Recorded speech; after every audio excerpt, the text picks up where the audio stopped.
Hello and welcome to our ArtSplash podcast, where we have open and playful and also meaningful and thought-provoking conversations about art, creativity, life and spirituality. Hello, and I'm Joy Fahey.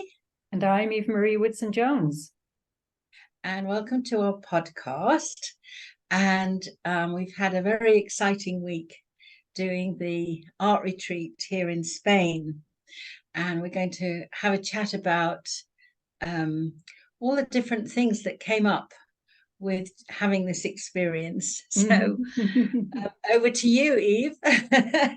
Yeah, I mean, it was such an incredible journey, really, because, well, first of all, it was in a beautiful part of the world, which I had visited a little bit, but not seen, very much of. And so just the environment alone was an artistic experience all into itself. Yeah, it's lovely. Yeah, Beautiful it was place. really lovely. The setting was incredible, and it really, I think, added to the whole adventure and the experience of putting yourself in a creative mindset, I would say, because of all of the nature and the contrasting nature around us. So that was definitely something that was a wonderful backdrop to the week itself. And in terms of all the different things that we did, there was so much information and things that were brought to light that in a way I kind of already knew, in a way, sort of in theory, based on some of the classes and videos that I've watched of yours and others about using layers and emphasizing contrast and color palette and color mixing, but even having that kind of understanding was not the same as actually applying it. So being in that environment where we were actually doing and not just talking about it, and having you explain it and demonstrate it, and us as the students doing it was the most amazing thing of all, because you don't know until you actually do it sometimes how it really works, right? And I think that even doing it once wasn't enough. So I think it was a taster in some ways of applying all of that into reality, if you like. Yeah, it's kind of interesting, isn't it? Because really, the principles I talk about nearly all the time. And I guess the difference is when you're doing it in person, which if we wanted to help people do that at home, seeing that they weren't there in the retreat, what's the best way? So my thinking is to practice it and practice it and practice it, to listen to, specifically about, though, instead of rushing through something, to do it really slowly in stages. What does color value mean, for example? I think that was one of the most interesting parts for me. And it always surprises me that however many classes I've taken in the flesh, as it were, that the understanding of color is still quite vague to quite a few people. The interesting thing about color and how we look at color values is really kind of important. When you first start painting and you're playing and you're experimenting and discovering things, and that playtime, the first layers, it's fantastic just to let go and see what happens. However, once you start building the painting, it's necessary then to start to look at your color values. What's light, what's dark, what are your midtones? It's all about the grayscale, starting with black, going through to white. And the tendency is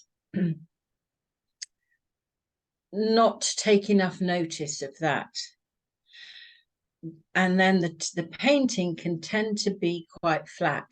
Yeah. So I mean, we practice this a lot in the retreat, and we talked about it a lot. But at home, when you're painting yourself, it's necessary to just slow down and take a breath, to have a look at what are your darker colors, what are your lighter colors, and really have a look at those tone values, because it can make such an enormous difference to a painting. And you know, because we spent so much time on working on it, you could still spend that time at home working on it, getting it really clear, and having a look. I think also, you know, looking at the masters, you know, we were looking at Picasso, for example, right, in the museum, and you could really see absolutely how his color values went and how his composition, you know, we talked about it quite a lot, and then how that works in your painting. I think if you take the time to study your own work, turn it around, you know, turn it upside down, turn it on its side, on the other side, and really look and see, you know, is that red going with that yellow? Is it too close color value? Does it need lightening? Does it need darkening? I think is something that can make a big difference. So you obviously found that doing that exercise was helpful.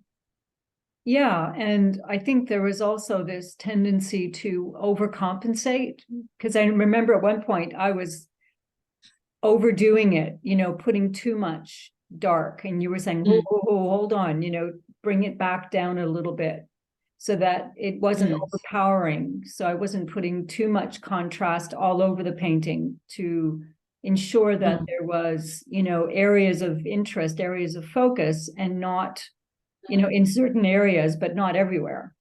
So that was the other thing, that we kind of go in the other direction. yeah, exactly. Well, you know, we talked about, I mean, that's obviously to do with composition and your focal points. Right. That you don't want the whole, you don't want it flat, and you don't want it so busy that it kind of sends you in a tiz.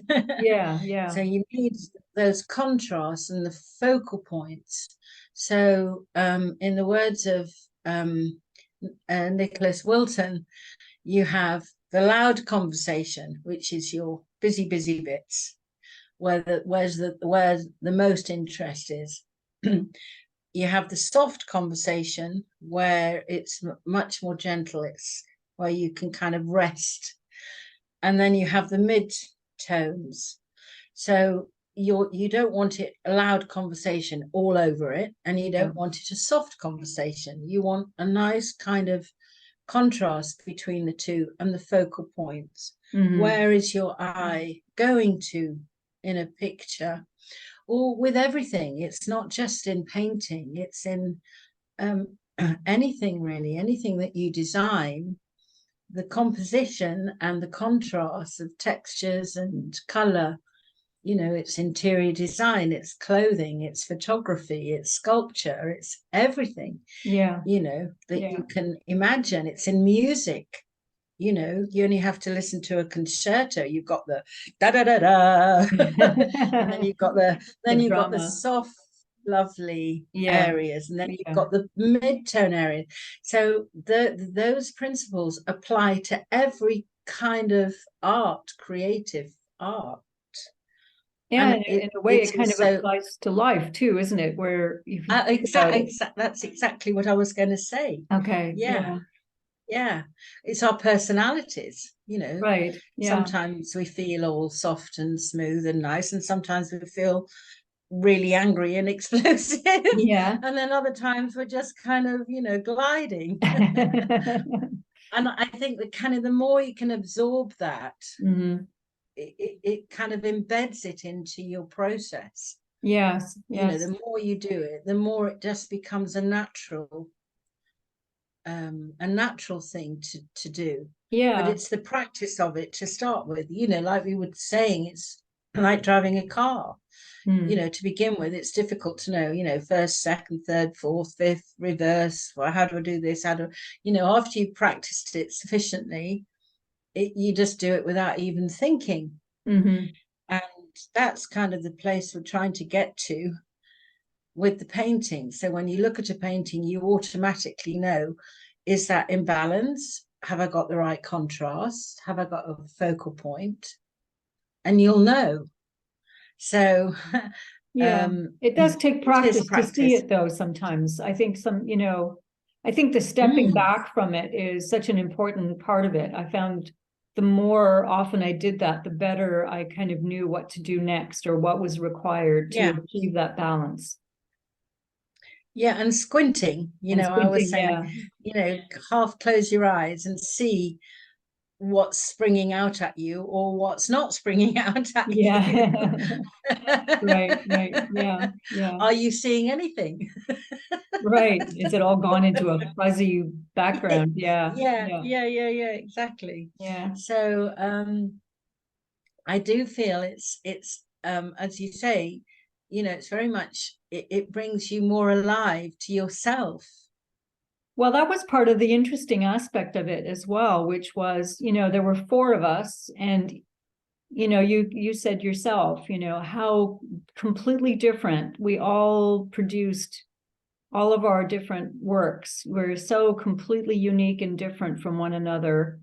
We more or less chose different color palettes, I think.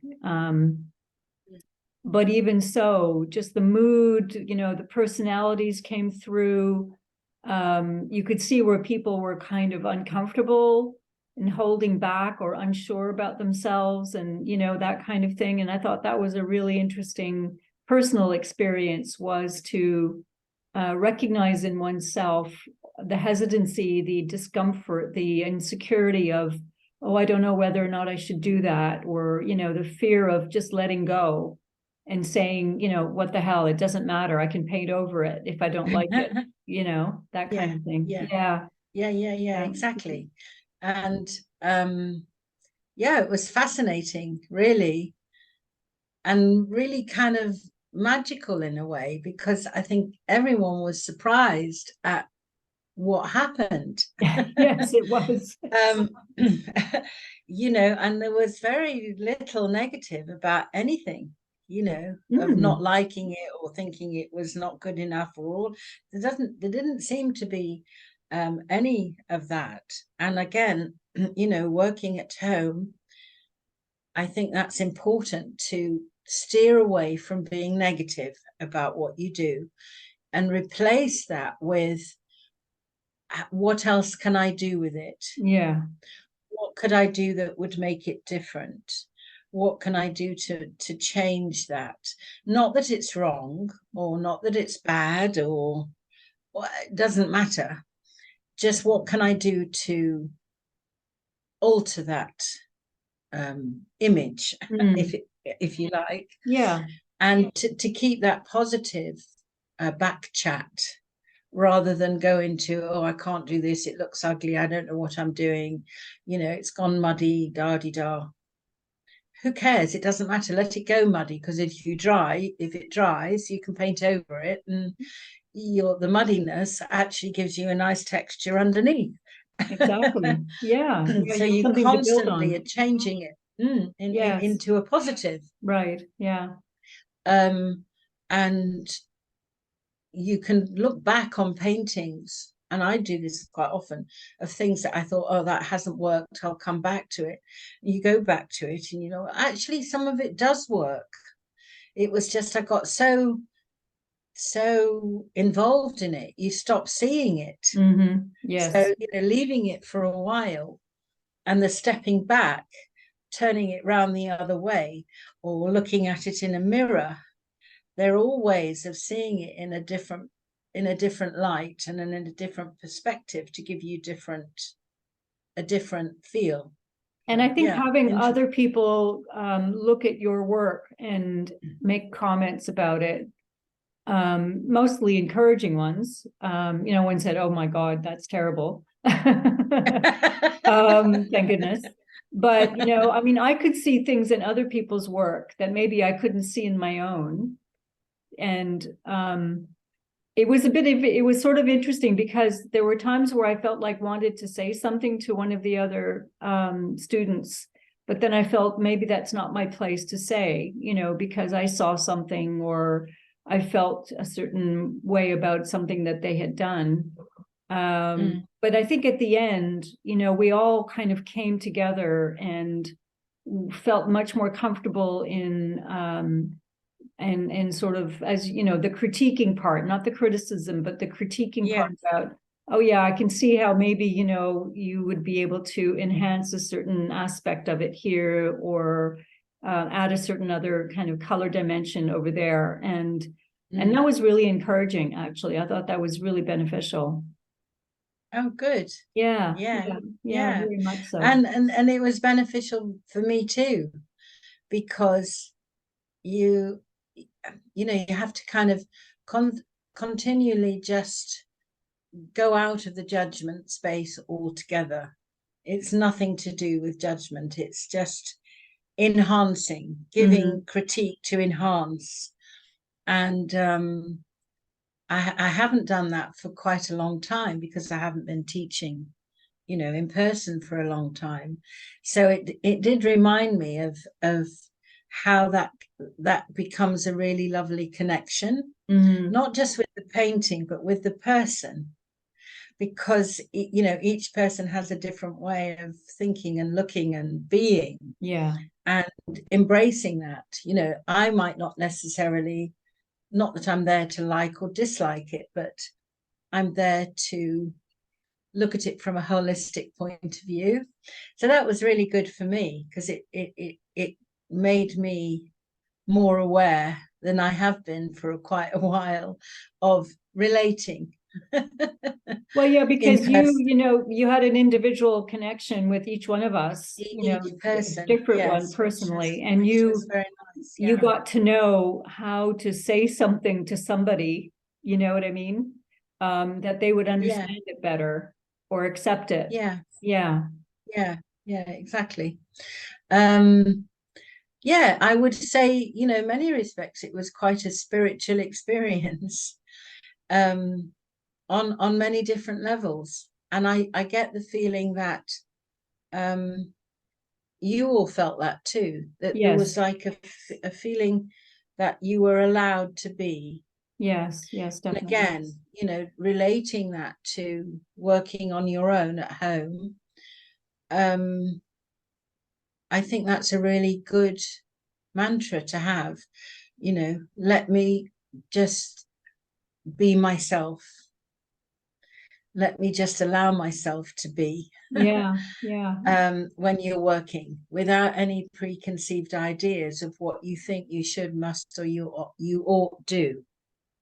I found for myself in particular, I started to recognize that there were themes that were repeating themselves, and not just at the retreat, but in previous pieces that I've done. I seem to always kind of gravitate to a certain shape, a certain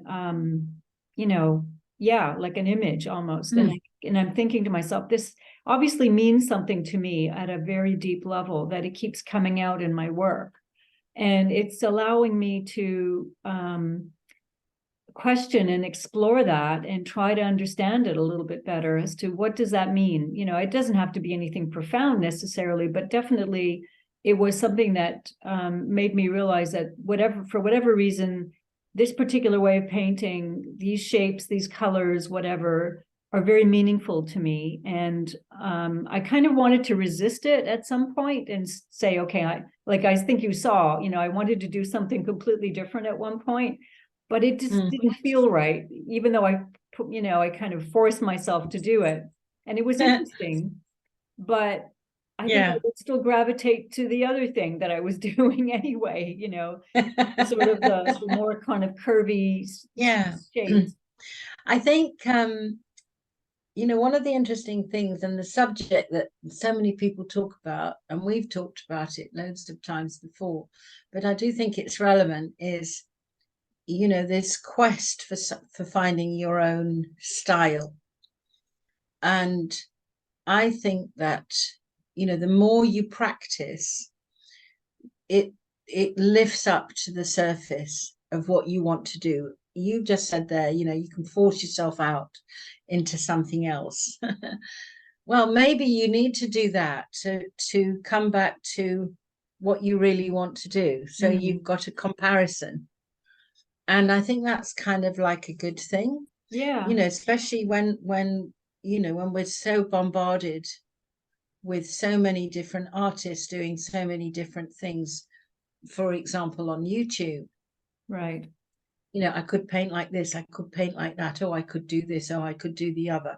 You can just get overstimulated with so many different techniques. Yeah. But, it's worth exploring different techniques to say, okay, well, I can do that, but I don't want to. Right. Yeah, exactly. I can do that, but actually, I want to do this. Mm-hmm. So you're giving yourself, you're expanding your possibilities, but it's also giving you a comparison to what you really want to do. And I think that's a really good learning curve. Yeah. For when you're painting on your own, and you might not necessarily have someone to discuss it with. I mean, that's the great thing about the group, that we have got the possibility there to talk about, is this working? What would you how do other people feel about this? Mm-hmm. And but using different techniques to find your own. Mm-hmm. And it kind of proved it in the flesh in the week, because everyone went through exactly the same process, and everyone did something completely entirely different, as quite rightly, because we're all entirely different. Yes, yes, yes. And I think it will, I think it was a kickstart to everyone feeling like they had taken the first few steps on a new journey of self-discovery and artistic discovery as well. Yeah, definitely. I think everybody felt that. They were all very enthusiastic and excited about continuing and going on and exploring and using all the things that we played with, the collage, the different textures, and all the different ways of applying the paint, with the different tools and everything. I mean, it was great to have all those things right there in front of us to, experiment with, which we may not have had at home, but now people can say, oh yeah, I really like doing that, or that didn't really speak to me. And then, carry on from there. Yeah. Well, something to be said for doing some live classes. Absolutely. which I am thinking about, which I will do in the group probably. To start with, is to go through a process, and then people can share and talk and say this is this and this is that. And so I think that would be interesting. Yeah, wasn't that something that you were going to think about doing in the community, is to give people a chance to get your feedback? Yeah. So I'm going to put a link in the information below, to have a look at that, because I've got a free trial, a 14-day free trial to see if you like it. But yes, I've just got to work on the technology of how I'm going to do it, and then we'll get that going. And I think doing the retreat has given me, I know it sounds a bit strange, it's given me back the confidence to teach live again. Yeah. I haven't taught live classes for such a long time, And, you know, it's easy to sit here behind the computer or the camera. And then if, you know, if things don't go wrong, it doesn't matter. I can edit it and I can edit it. Yes. So Yeah. when you're actually doing it live, it's a whole different ball game. But I think that interactive live is really valuable. And okay, it's not quite like being in the same room, but it's near it. It's as I close mean, as you can get. yeah, Yes. here we Yes. are on Zoom. You know, we could be sitting across the table from each other having a Mm. coffee and talking. So why not? So, and a lot of other people do it. So I'm going to push the boat out, I think, on that. That's a great idea. I think everyone would So really we'll see. appreciate that very much. Yeah, Yeah. I've put it out there now, so I've made a commitment. Yep. Yep.